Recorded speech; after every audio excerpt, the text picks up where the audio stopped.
What's up, comic book fans? This is TB Comics coming at you again in the month of June, and thank you for tuning in. And I have a thick stack of comics to show you. It's a little bit grim down here in the southeast of the UK. What a perfect day to be reading some comics or graphic novels, or maybe just diving into a nice film or series, or just chilling out with a computer game. So anyway, enough waffling from me. Let's get stuck into some comic book covers, shall we?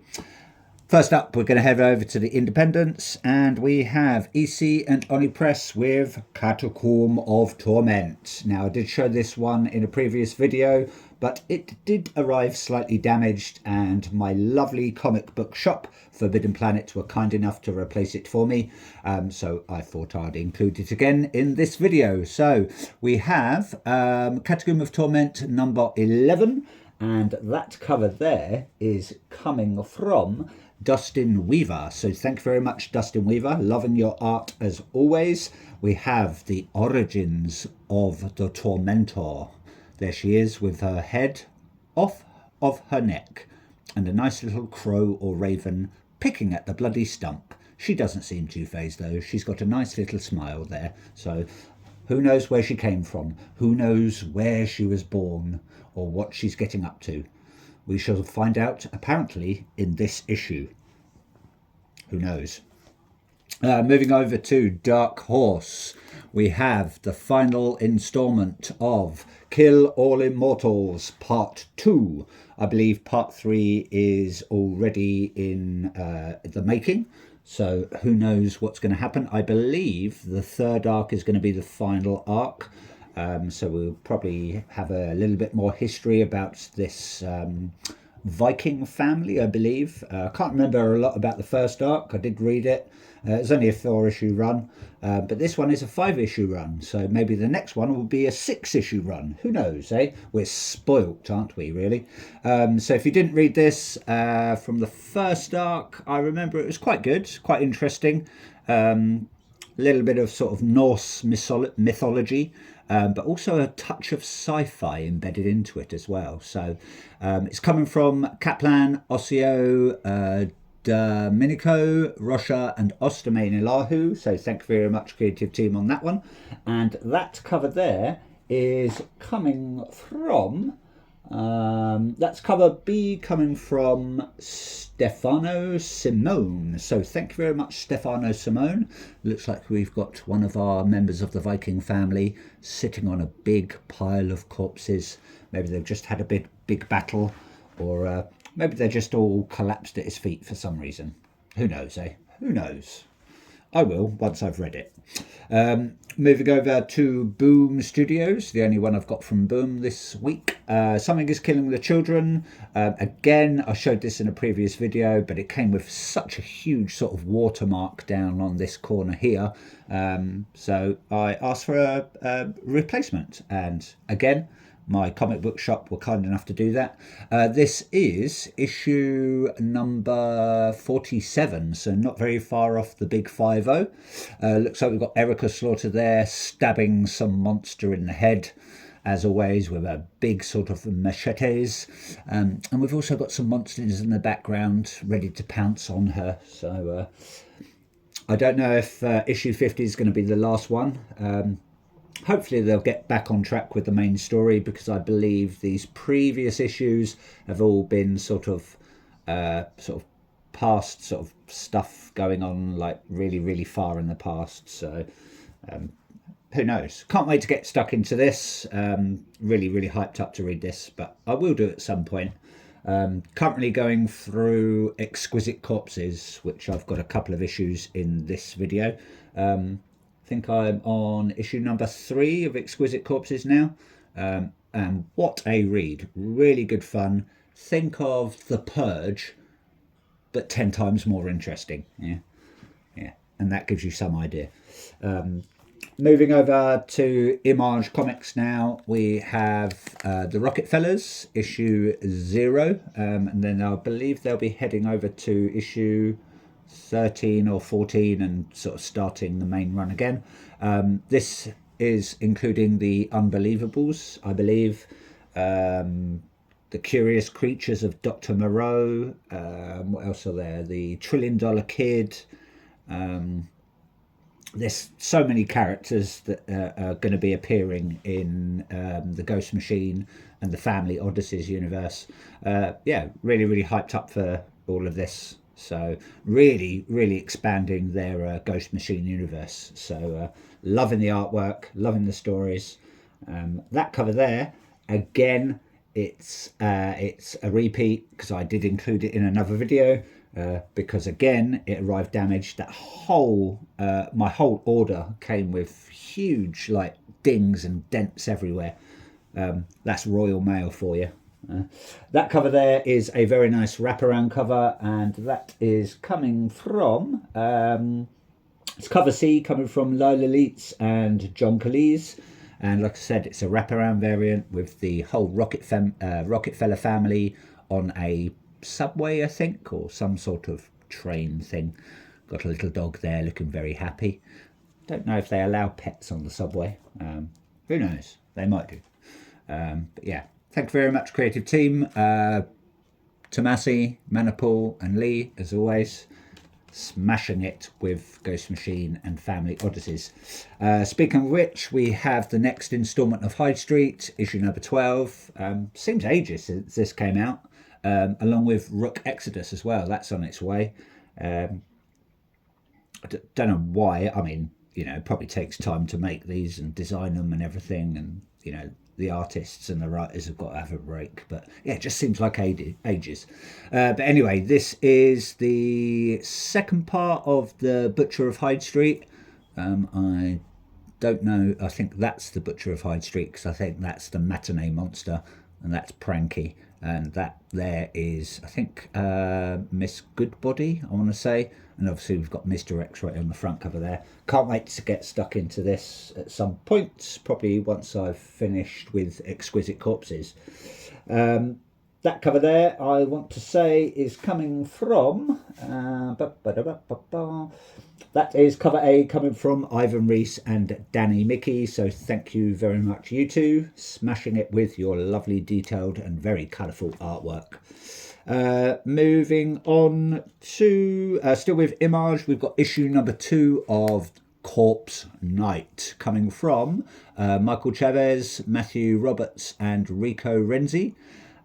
Lovely cover there. I do like that sort of pastel sort of artwork. I believe that cover there is coming from, it's cover B, coming from Mateus Bergara. It looks like we've got our little girl there. I think it's a little girl anyway. And her father there, sort of, you know, just sort of standing proudly, looking a bit corpsey, maybe. Haven't got a clue what this is about, apart from a daughter and her sort of dead but risen father, probably going on some sort of maniacal rampage to get revenge, no doubt. So, yeah, don't know. So, hopefully it's going to be a good read. I just picked it up on a whim. Moving over to Feral. We are now on, is that issue 23 or 22? I'm not sure if that P bit is included in that. So it's either 23 or 22 anyway. This is coming from Tony Fleeks and Trish Forstner, as well as lots of other people. That cover there is coming from Tony Fleeks and Alan Pasquale, I want to say. And that is the Rosemary's Baby movie poster homage variant. Not sure if you can see it very well, but we've got one of the kitties there. I believe on the opposite side as well, you've got, I think it's a two-parter, or it's sort of split in half, and you've got the stray dog side on the reverse. So you've got to sort of switch it round or read it upside down or something like that anyway. But yeah, I believe they're going to be mixing in stray dogs with feral as well. So, but yeah, nice cover there. Do like these movie homage variants. I believe the next one is The Crazies, I want to say, or Final Destination. I think, don't quote me on that, but I know I saw both of those somewhere, but I don't know which one comes first anyway. Moving over to Final Boss. We're on issue number 6 now. Not sure how many this is going up to. Hopefully it's going to be a long run. Again, haven't read any of these yet. I like to wait. I like to bide my time and wait until at least a nice big arc is done, or until it's completely finished if it's a short run. So, but this is coming from. Oh, the writing is so small on this one. It's Tyler Kirkham, David Miller, and Ifanzia Noor, I want to say. My apologies if I've pronounced that wrong or if I've said it wrong, because the writing is so small on that. And that lovely cover there is coming from, it's cover B, coming from Jordan Gunderson. So thank you very much, Jordan Gunderson. Looks like we've got, I think he's called Johnny Brazen or Blazon. Looks like he's powering up there with some sort of glowing thing on his neck. I don't know if that's part of his skin or if it's a necklace. Looks like he means business though. He's ready for a good fight. Moving over to Exquisite Corpses, last issue, got the polybag variant there with the trading card, but I also opted for a reading cover there for issue 13, and that cover there I want to say is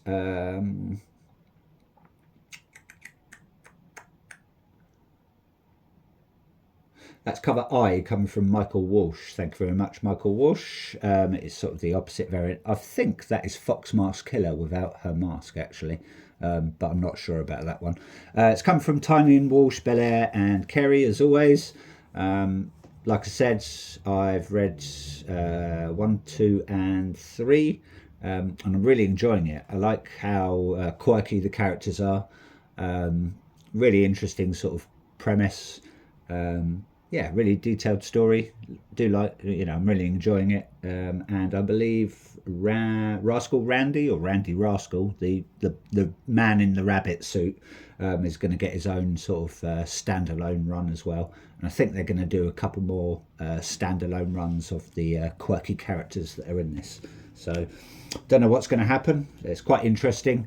Powerful families basically wanting to take control of the, I don't know if it's America or they actually control the world, but they have to sort of pick a combatant, some sort of crazy sort of killer or mercenary to fight for their team. But they have to be proficient in some sort of weapon, which the families choose a card of. So you've got like explosives, fire, swords, guns, etc., etc. Yeah, really liking it, and I hope they expand the universe quite fast. So, moving on to Hornsby and Halo, again part of the Family Odysseys run. This is, just going to move that out a little bit for you. This is again issue 0. It's come from Tomasi. Who else? Sneyberg, Khalid and Lee. Again, it's part of the Unbelievables issue. I think that is a wraparound cover, from what I remember. We've got Hornsby and Halo on the front there, and some of the other gang, and some sort of weird sort of Egyptian looking person in the background. That cover there is coming from cover C, coming from Brian Hitch and Brad Anderson, and it is a wraparound variant, so thank you very much. Moving over, these ones are all going to be DC now. Got a replacement cover for Lobo issue number 3. Very nice Lee Bermejo cover there. It's got his nice little Lobo's little pooch there with glowing red eyes. I don't know what he's eating, I'm not sure there, but he's got his little Batman doll there. As I said in the past, I hope he doesn't do what Terra does in The Boys and sort of, defiles the Batman doll. But, each to their own. As I said, that cover there is coming from Lee Bermejo, and it is cover, I want to say, that's cover B. So thank you very much, Lee Bermejo, and thank you very much, Young Baldari. Is that Corona? Yep, Corona and Bolio. So Thank you very much, creative team. Moving over to Absolute Batman issue number 20. Again, that is a repeat because that was one of the ones that got damaged. The lovely cover from Kyung Eon. It is for Batman issue number 20, and that is cover D. So thank you very much. I love Q Young's artwork, really detailed. I think that is what they call the Dick Grayson variant there. It's come from Snyder, Dragotta and Martin as always, and can't wait for Absolute Catwoman to come out. I believe it's sometime this week. I think the 10th, I want to say. Really hyped about that. And also, speaking about Absolutes, we've got Absolute Green Arrow, issue number 1, cover A, and that is coming from Raphael Albuquerque. So much appreciating that cover there. Thank you very much. And the creative team is Pinshot, Albuquerque, and Maidalo, or Maidlo. I'm not sure if that's a D or an O, so my apologies. I think this is quite more of a sort of a horror story than your normal sort of superhero thing. Never been a Green Arrow fan, but I thought I'd pick this up, see what it's about. I think it's going to be a 6-issue run, but don't quote me on that. I think I read that somewhere. I think Black Canary is some sort of bodyguard. And Green Arrow is actually a hitman, something like that. Don't quote me on that, but I think that's what I read. So it'd be quite an interesting story, I think. Moving over to Swamp Thing. This is Swamp Thing. I think they called it Swamp Thing 1986 or 1989 or something like that. It's the one that was sort of poo-pooed because they thought it would upset sort of the Christians and stuff like that. So but yeah, we're lucky enough to get it released. This is part of DC Black Label, and it is coming from Rick Vetch, or Vec, Tom Mandrake, and Trish, is it Mulvihill? And that cover there, I want to say, is cover A coming from Rick Vetch, and I've also got the very nice foily variant. You can't go wrong with a nice foil variant. Looks like we've got Swamp Thing sort of falling into infinite earths. No pun intended there. So, but anyway, that's it from me. Hope you like what you saw. Please like, please subscribe, do all that stuff that everyone does on YouTube. Always open to comments, and keep reading, everyone. And enjoy your weekend. Have a very lovely time, whatever you're doing. Ta-ta for now, comic book fans.